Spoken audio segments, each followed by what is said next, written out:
Қайырлы күн, құрметті көрермендер. Қазір біз Өзбекстан мемлекетінде Ташкент маңындағы Шабдалы бауында тұрмыз.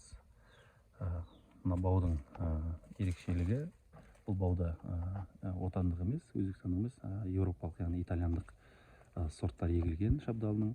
Мысалы, мына Шабдалының сорты Пленсмир деп аталады екен. Бір ағаштан, бұл кісілер қазір өнім жинауда. Бір ағаштан 50 килограмм, 45-50 килограмм өнім жинап жатыр екен. Және бұл сорттың ерекшелігі тағы да өнімділігі өте жоғары болады. Гектарынан 50 тонна өнім жинап жатыр екен. Және бұлардың ерекшелігі формасы мынандай жалпақтау келеді. Және өте қатты жұмсақ емес, жегенге ыңғайлы, қатты суланбайды. Сосын қаттылығы да жақсы, дәмі өте тәтті, иісі бар. Сосын ерекшелігі.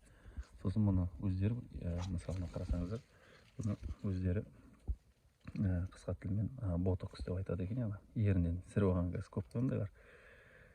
Көп те қоймыр, кездесіп жатады ғой. Сондай ұқсап жатады екен, қысқасы ботокс деп атайды екен. Міне, сосын өні ауруға төзімділігі де жоғары. Міне, өнім осылай. Осы сортты келер жылы Құдай қаласа бір бұтағын алып,